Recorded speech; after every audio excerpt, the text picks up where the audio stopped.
capitale.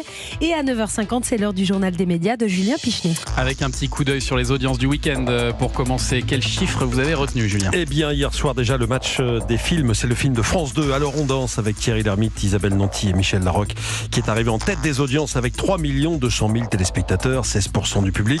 Et puis samedi, ça nous intéressait, le match Star Academy Pékin Express.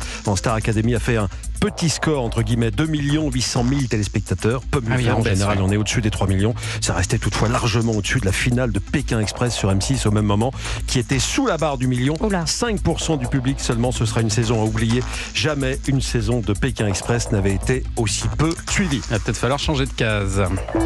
Europe 1, le journal des médias. Et puis on commence ce journal des médias avec une information qui a fait beaucoup de bruit ce week-end concernant Cyril Hanouna. Oui, samedi, le Parisien, aujourd'hui en France, déclarait que la collaboration entre l'animateur et Canal+, propriétaire de la chaîne C8, touchait à sa fin.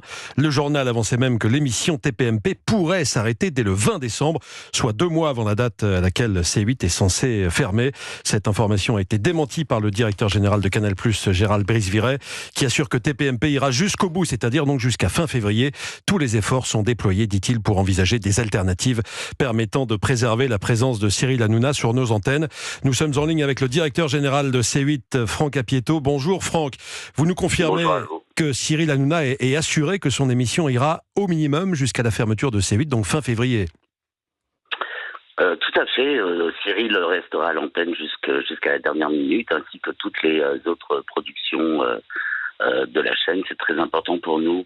Il faut savoir qu'aujourd'hui, si vous regardez les chiffres au mois d'octobre, on est très largement leader. C8 est très largement leader, avec une PDA de 3,5 devant TMC qui est à 3 et W9 qui est à 2,4. Et il est pour nous très important de préserver la qualité de nos programmes et l'attractivité de notre grille auprès des téléspectateurs qui aiment consommer C8. C'est quand même la chaîne préférée aujourd'hui de la TNT des téléspectateurs français. Justement, on va maintenir le cap et travailler jusqu'au bout. Justement, Franck Apieto, vous le dites, les audiences sont très fortes. Beaucoup se posent la question de savoir quel sera l'avenir de Cyril Hanouna et de cette émission Touche pas à mon poste au sein du groupe Canal+. Est-ce qu'il est envisageable que cette émission aille sur une autre chaîne du groupe, par exemple ?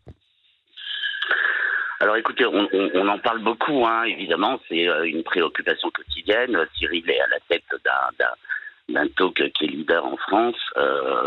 Forcément, il est très attractif, je pense, pour tous les autres groupes audiovisuels aussi. Nous, on a envie de le garder. Vous savez, on a un esprit de famille extrêmement fort à Canal et sur C8.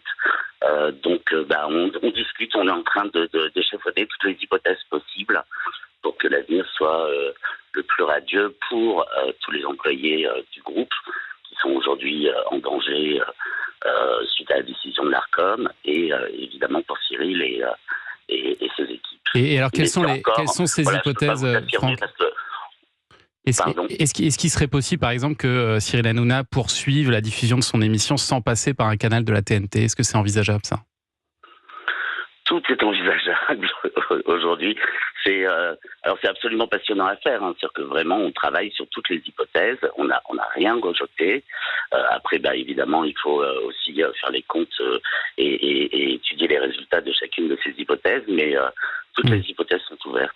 Et vous avez déposé un recours auprès du Conseil d'État. C'est quoi pour vous les chances de réussite de ce recours et quand est-ce que vous serez fixé vraiment sur l'avenir de C8 ?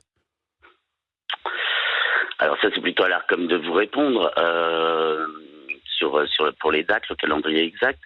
Non, écoutez, oui, on a fait un recours. Alors moi, j'ai envie d'être optimiste, donc j'espère que le Conseil d'État va tenir compte des excellents arguments. C'est-à-dire que vous savez, il y a plusieurs critères. Il y a le critère de l'audience et les chiffres parlent d'eux-mêmes.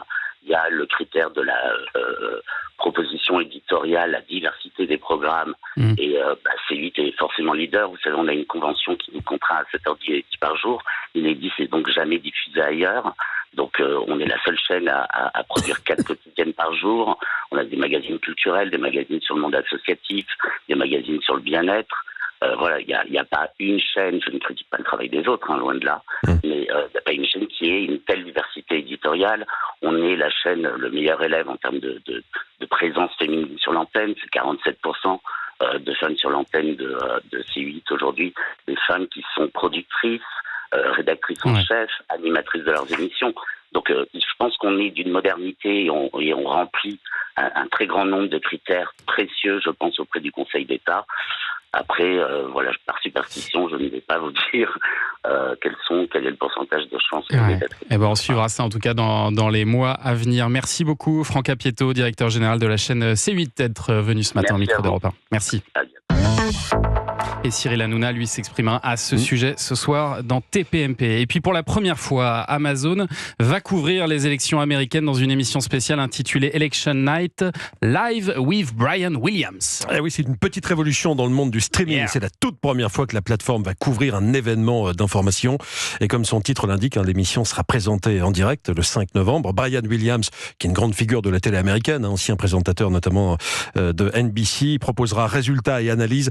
La direction d'Amazon s'est engagée, je la cite, à livrer une information impartiale. Voilà, après le sport en direct, les émissions de divertissement et la télé-réalité, Amazon prend le créneau de l'information et des terrains qui sont occupés d'ordinaire par la bonne vieille télévision. Et puis on termine avec cette information. Dorothée a perdu un membre de son fameux club. Le vétérinaire bien connu du petit écran Michel Klein est mort à l'âge de 103 ans.